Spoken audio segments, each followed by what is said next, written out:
Welcome, everyone. My guest today is Managing Editor James Kleimann to talk about the FHFA's timeline for replacing the classic FICO credit score model and the latest on appraisal bias. First, here's a word from our sponsor. I'm Diego Sanchez, Chief Operating Officer of HW Media, and I'm here today with Melinda Wilner, who's the Chief Operating Officer at United Wholesale Mortgage. Melinda, so good to chat with you today. Great to chat with you as well. Thanks for having me. Absolutely. So let's dive right in. With mortgage rates in the 5s and 6s, depending on the product, 2023 and 2024 will likely be purchase markets. Why is client experience so important in a purchase market? Great question. Client experience is always important in any market, I would say. Being in the service business, it's the epitome of everything. So in this market, we hope rates will drop again one day. So there's a lot of things that are out there on the horizon, but just taking the client experience, like our world is so noisy these days. It's really become about the experience and how things are remembered to us.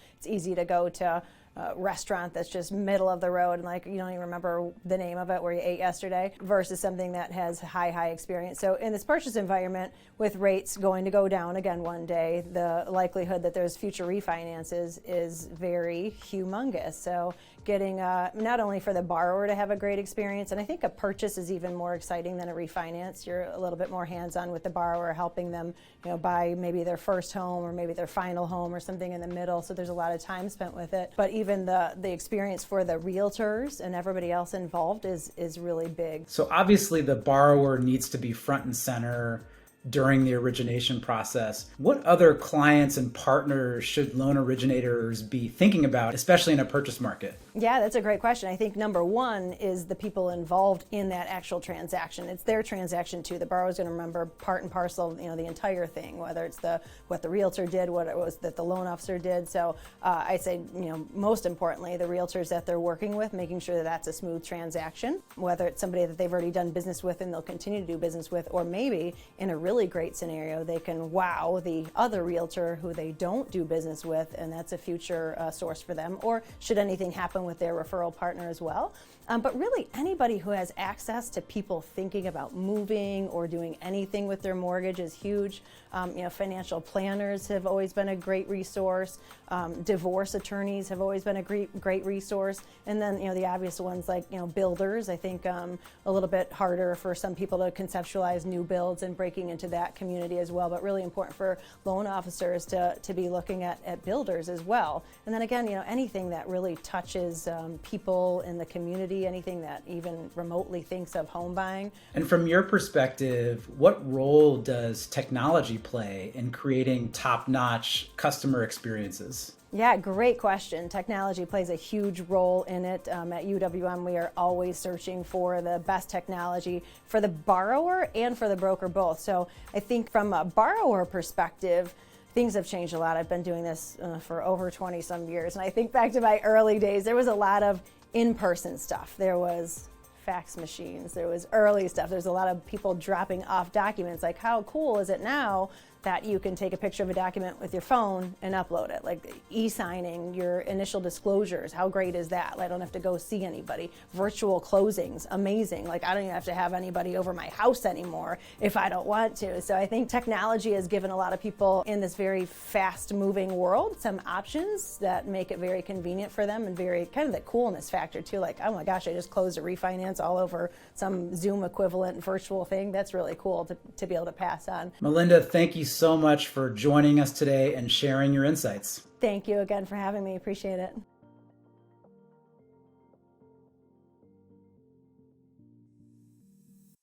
James, welcome back to the podcast. Hey, good to be back, Sarah. Good to be back and talking to you in what is another very busy news day. So one of the first stories I wanted to talk about was one you wrote about the FHFA and FICO. What happened? So you guys maybe remember that back in October, Sandra Thompson was at MBA Annual in Nashville, and she made a pretty significant announcement. She said, we are basically done with classic FICO. It's going to take some time. We can't implement this in a week, in a month, even in a year, right? It's going to take some time to do. But we are going to sunset the FICO Classic model, which they've really had pretty much unchanged since 2014. And we are going to do two main things. The first is we're going to go from a tri-merge to a bi-merge, right? So that's very, very important. And then the second is we're going to move to a new credit model, which is the FICO 10T and Vantage Score 4.0. And so this is all eventually going to get baked in every element of Fannie and Freddie's underwriting and capital pricing, the whole gamut. So it's pretty significant. And now we have a more definitive timeline from the FHFA, which doesn't exactly move at light speed, but I think they've been relatively quick on this. We know that they've been wanting to do something significant when it comes to credit modeling for years now, right? I mean, God, I think we talked about this around like 2020, and so now we're here, and it feels like it's finally happening. So I think it's really encouraging. I know that a lot of people in the industry are pretty excited. In doing this, they are going to be moving to, I think, really a more expansive idea of credit, right? Credit, people have lots of bills, lots of payments. They're responsible for all kinds of things. It's not just your mortgage payment or your, whatever, it's rent, it's utilities, it's telecom bills. It's that there are a lot of tools out there that haven't been used in the classic FICO model, and we're going to be putting them into place now. And so, hopefully that's going to open up for a lot of borrowers who frankly have we talk about this pretty often, but they've been shut out of the credit box. Absolutely. And so, the timeline on this, right, is the first quarter of 2024 for the bi-merge system. But to actually get to the new credit models, that's what, the first quarter of 2025? Yeah. So here's the timeline. So the FHFA is going to be gathering industry feedback in the second quarter of 2023. So that's going to be starting basically next week, right? And they're going to solicit feedback. They're going to gather it. It's going to take them a little while to put it together, and they're going to begin to publish the classic FICO data to support their credit report update in the fourth quarter of 2023. Now, that bi-merge system from a tri-merge system is going to take place in the first quarter of 2024. So that's a pretty significant change. And then as we move forward, the FHA is going to start delivering and disclosing the FICO 10T and the Vantage Score 4.0 historical data into the credit model updates by the first quarter, or probably more likely in the first quarter of 2025. So we're already into 2025, right? And then by the end of 2025, the FHFA will have incorporated the full credit score model updates with FICO 10T and Vantage Score 4.0 into capital and pricing. And, the whole point of this, according to the FHFA, is they want to have more accurate credit modeling. They want to have more innovation. This is not a product that has really meaningfully changed in a decade, right? And they just want more inclusion. And the hope is that this is going to reduce some costs as well for borrowers. And the FHFA and Fannie Mae in particular have been very vocal about the need to create a lot of efficiencies in an industry that is historically not known for reducing costs for borrowers much. Well, and both FICO and Vantage Score have put out lots of different models, right? It was they have FHFA's decision to stick with a pretty old model. I mean, there have been a lot of updates, a lot of things that they could have done. So it's encouraging to me that they've finally taken the step, and we're going to see this. Even though that timeline can sound long, but if you're moving the Titanic, if you're shifting it, and the mortgage system is huge, it does take time. Yeah, iceberg right ahead, right? I shouldn't say the Titanic. Hopefully not. a large. How about the Lusitania? Large. Are there any other ships that maybe have a checkered history? Definitely not trying to say that. That's too funny. But yeah, I mean, we know, as you said, that the credit score is such a huge part of how people get access to the system or not. And I don't see at all that like, oh, the government's trying to be irresponsible here and throw open the credit box to anybody and everybody. It doesn't seem like that at all. It just seems really like they're taking into account some of the ways that people pay for things that can now be tracked in a much more, we can use AI, we can use automation to figure that out and generate a score. Yeah. And frankly, it's an absurdity that things like rent are already not included in credit. I mean, we have chatbots that can now write a new programming language in 20 minutes and you can't figure out how rent, will affect rental history payments would affect, someone's creditworthiness. I mean, that's ridiculous. We have not innovated enough in mortgage and especially in underwriting. And this is a big step forward. It's not going to create an equal playing field by any stretch, but it is going to give more opportunity to people that have, I think, wrongly been shut out. That's right. I especially think about people like yourself who live in New York City or some of the other giant urban centers where like you have a decade of rental history that should be counted. That's not. I have two girls and two of my daughters in New York City. And it's like, becoming a homeowner there is a whole different thing. So, a lot of people are going to have more rental history and that should count. Right. I mean, mommy and daddy didn't leave me $2 million to buy an apartment in New York City, which, by the way, wouldn't buy you as much as you might think. Might get you like a nice 1-bedroom somewhere in Manhattan, but it's ridiculous. And we are moving more toward, demographically speaking, an urban model, right? People are not deciding to descend on, Anytown, USA in the middle of nowhere. There were certainly some changes, related to COVID in terms of migration, but the cities are absolutely still where people rent. And the reason they rent is because land prices are expensive. They can't buy. And that doesn't mean that they're not creditworthy because they were shut out of a market that requires a down payment of $400,000. I mean, that's, it's crazy. Like we have all these legacy systems and institutions that just haven't caught up with the realities and the challenges of prospective modern borrowers.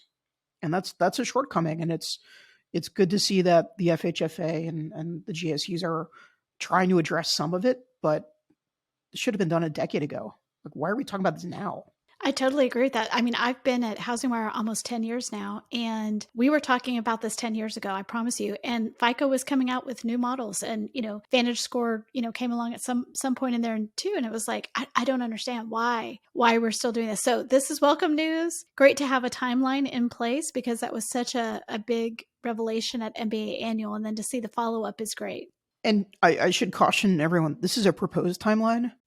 This is not set in stone. There's no guarantee that, the full cake is baked by the end of 2025. It is very possible, I dare say even likely, that there's a delay. There are always going to be complications when you're trying to model credit histories for tens of millions of people, and blending historical data with the real-time issues that people face is always going to be a painstaking process, and there are going to have to be a lot of revisions. So I don't want people to get their hopes up too much that this is fully going to happen by the end of 2025. Yeah, don't get your hopes up. Our hopes might be dashed. Let's turn from the FHFA to another government initiative, and that is the PAVE Appraisal Bias Action Plan. And apparently, it has been a year since that was rolled out by HUD. The Biden administration tasked HUD with having this interagency task force. So tell me about that. So yeah, I mean it's all there. It's been a full year, and they've had a number of meetings. They have. They've been very critical of some of the stakeholders, the appraisal industry, and I think kind of like the infrastructure that maintains the system for appraisals is, I think, questionable at best. And we've gone into it quite a bit about the role of some of these groups and how well they're policing themselves and frankly, whether they should be policing themselves at all. I mean, it's kind of an absurdity that, industry trade groups are basically, in charge of their own conduct. We see this in other institutions in America, and it almost never works out well, right? Because people are not incentivized to punish themselves, as it turns out. But yeah, it's been a year, and I think, although the PAVE action plan is relatively fresh. It came out a few months ago. There are measurables, and we're starting to see in the last few months the federal government, through all of its apparatus, are starting to kind of put their finger on the scale on various appraisal related issues, especially when it comes to claims of bias. So I think we talked about this a few weeks back, Sarah, but they signed a statement of intent to, they're effectively supporting a lawsuit that a Black couple in Maryland made against Loan Depot and an appraisal service, claiming that they effectively provided them a lower valuation because they were a Black couple. Of course, the appraisal company says that is absolutely not true. They had very valid reasons for not, providing the number that this couple ended up getting appraised at, months later. But this case caught a lot of attention, and the Department of Justice and the CFPB sent out a release a few weeks ago and said, and this is a really, really significant statement, if you're a lender and there is a case of appraisal bias, we're going to find you liable.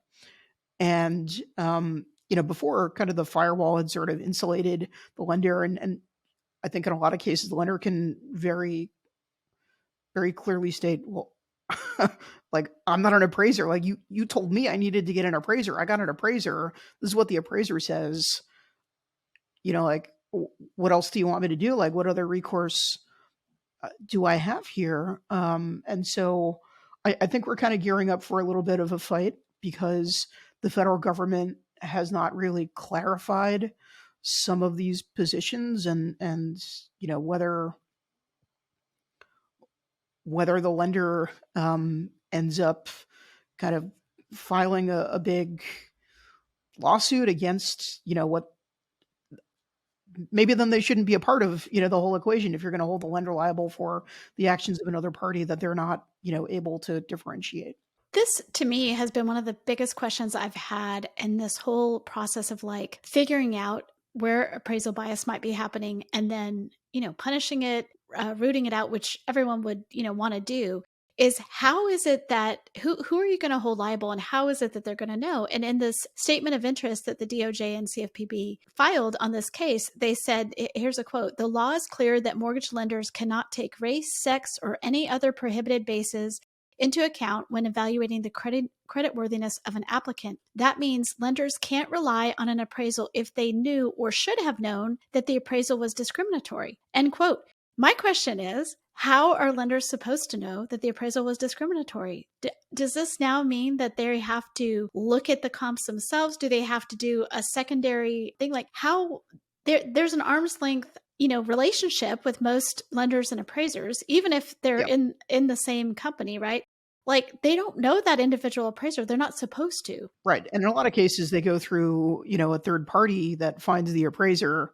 They're several arm's lengths away from the actual person who's determining the value. So to say that, they should have known the appraisal was discriminatory is like, I just don't understand that. So last week I was in DC I was there for the NAREP conference, and, I was trying to set up an in-person meeting with the CFPB to clarify this. And the writers of this statement, I was like, I'd love to get an interview. And they kind of, I'll just be honest, they kind of strung me along all week. They're like, okay, what time are you, send your questions over, and what time are you available on Thursday, and all this stuff. And then in the very end, they just sent me a bunch of links to blog posts that they've done over the last blog post. Yeah, that's blog helpful. post. And I was like, yeah, I know what you said. I've read what you've said. What we're trying to do for our readers is get clarification, because what in the world, if I'm a lender, how do I know that I should have known that the appraisal was discriminatory? And they have yet to answer me back. And it really is a huge question now. Like, what does that mean? Right. Or is there a best practice?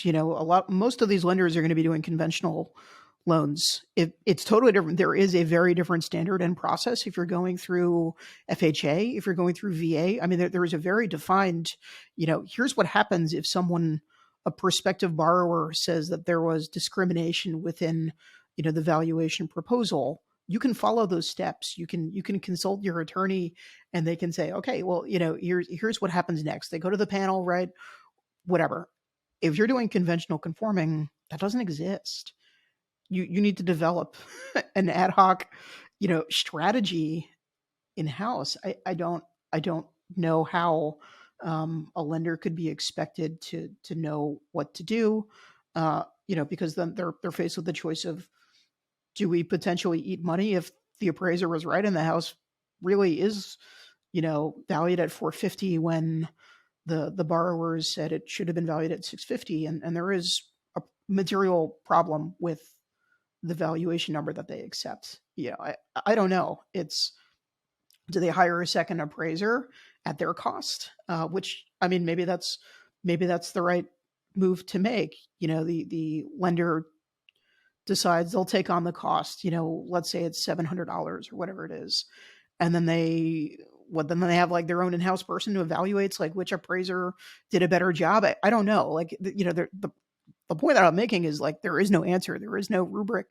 There's no yellow brick road to follow here. There isn't. And I think that, that was part of what they faulted Loan Depot for in the statement of interest, where they were like, Loan Depot should have known that it was discriminatory. And then I guess they didn't pay for that second appraisal, or they went back to the appraisal and the appraiser, and he's like, yeah, no, I think this is good. And I think it's not clear within that statement. Did they then expect Loan Depot, what would have been the right move there, to hire a completely different appraiser? But the whole thing is, if they said, Loan Depot knew that it was discriminatory, and in that case, it seemed to, and this is why I have a lot of questions because I'm not a lawyer, but reading through that statement of interest, it sure seemed like what they were like, Loan Depot should have known that this was discriminatory because someone filed a lawsuit.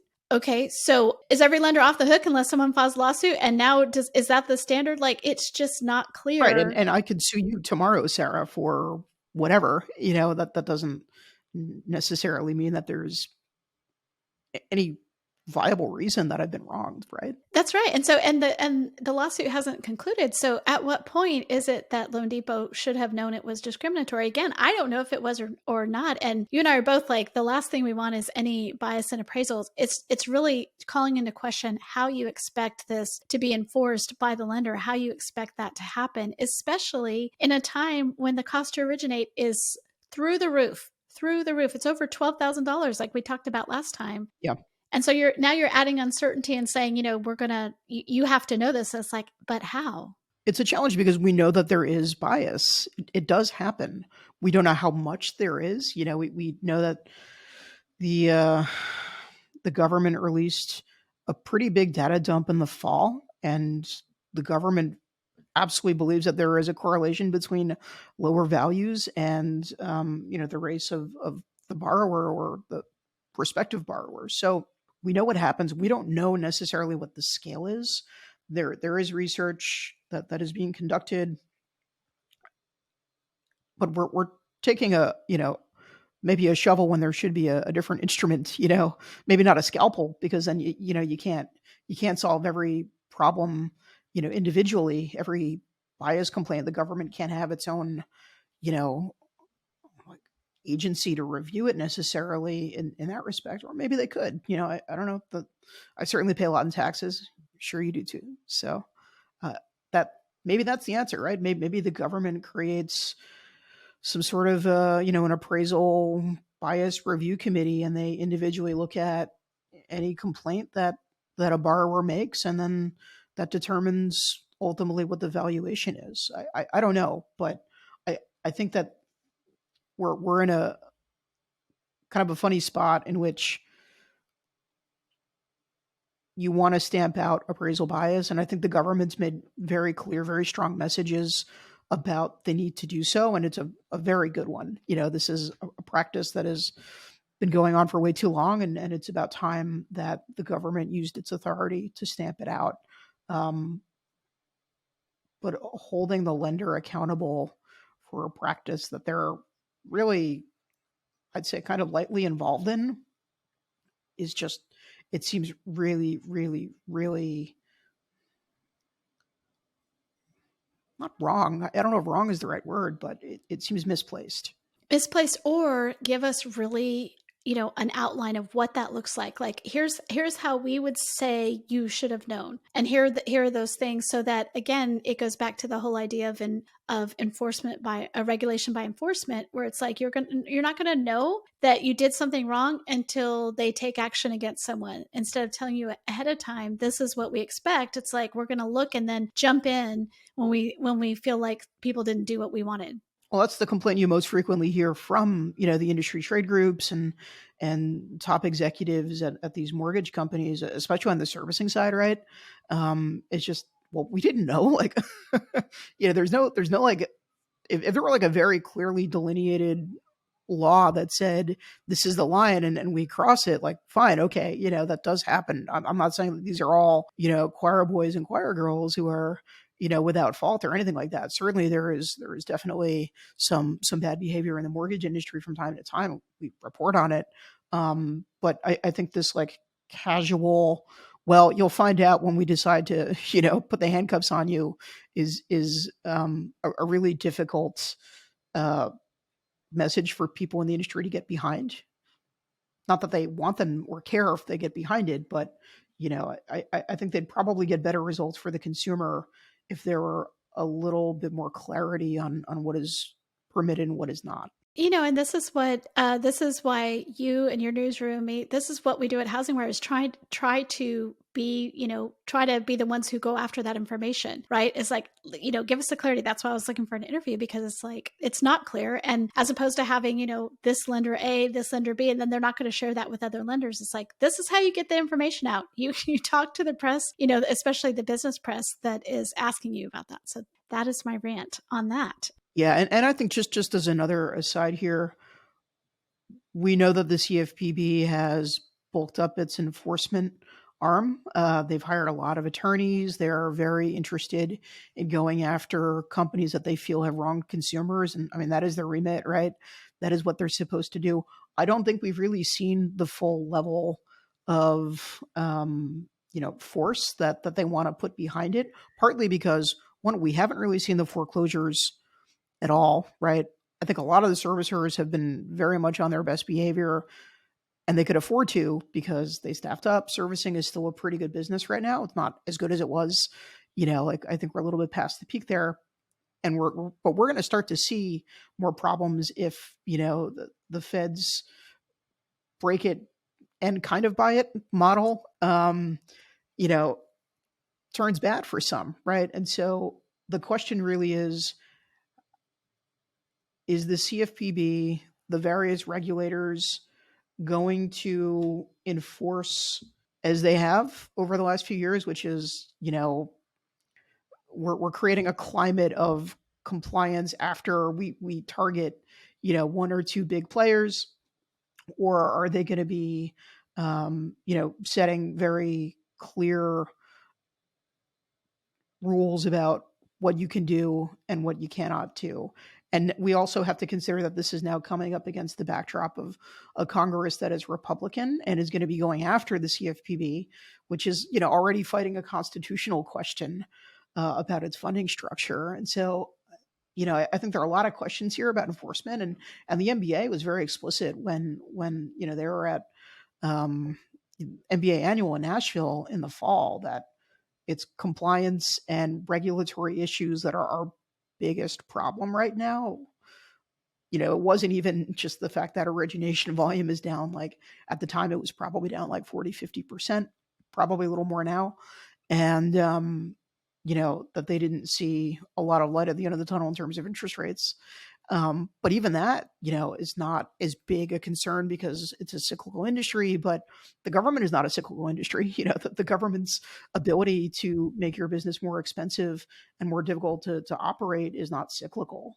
Sadly, no, it's not. And yeah. I think that's a really great point, is that the environment in which this is happening is just really unfortunate. If you, we all support home ownership and this is great, but if you make it so hard and so expensive in the midst of a very low volume environment, it's just not going to be good for the industry. It's not going to be, at the end of the day, good for homeowners, good for potential homeowners, which is what we're all trying to do, right? We've said homeownership is a good in this country. So, related to that, on the appraisal side, on March 1st, Fannie Mae announced that a pretty big bombshell that appraisals are no longer the default option. And that definitely plays into this whole appraisal bias thing, right? Because now you have, in fact, they changed the language from appraisal waiver right to value acceptance. And with that value acceptance, then there's a more standardized way of what they're looking for to be, so now, you don't necessarily have to have an appraisal. You can get this value acceptance, but you do that by, uploading into Desktop Underwriter. And there are now these standards that they're looking for on an appraisal. So it is interesting to see them, one side of the government doing that, which is standardizing what an appraisal look like. And does that help in the bias conversation? I don't know, because, you're uploading floor plans and you're uploading,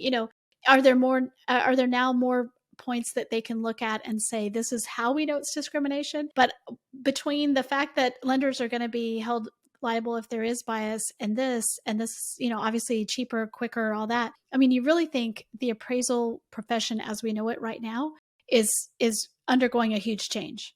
Sure. Threat, not even just change, right?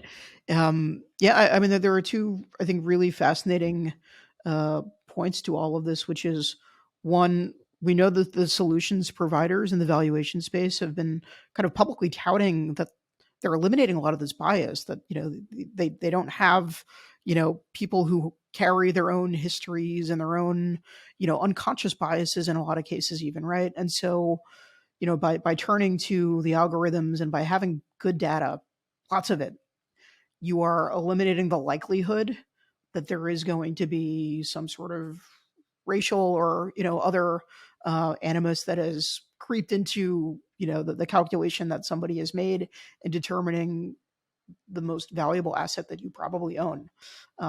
So there's that. On the other hand, AI has had a lot of issues with, racial, facial recognition software is just one. I mean, you could go down the list. There are so many areas in which people have been disadvantaged because the algorithm, was written by people who, look differently and had different experiences and different credit histories and, would benefit in different ways from the algorithm that was created. Right. So it's not a guarantee that we're going to, eliminate this form of bias because we turn to the computers and, it's not an old white appraiser in some random town in the USA who was accused of, looking at family photos and deciding that they lived in a so-called black neighborhood and so their house was worth less. I mean, one of the persistent, pernicious problems about, appraisal bias is just the fact that some of it is just baked in because of redlining. So, your traditional neighborhoods that had a lot of minority homeowners in it have been undervalued for decades. So as long as you're still relying on comps, you've got that problem. So how do you solve for that part? And you are. In any of these models that we're turning to, it's all based on comps, right? It's all based on the historic value over the course of time. And you can't eliminate American history from property valuations. So it's a really, really, really difficult question the government alone can't solve. I agree with that. Well, we are out of time already. That went fast. I would tell our listeners, I write a newsletter aimed at about appraisal issues called Appraised Value once a week on Tuesday. We're also having a virtual event on the appraisal bias topic on April 24th. So check out HousingWire.com for the stories that we write on it. Sign up for the newsletter, whatever it is. But James, thank you so much for keeping us up to date. Cool. Thanks for having me, Sarah.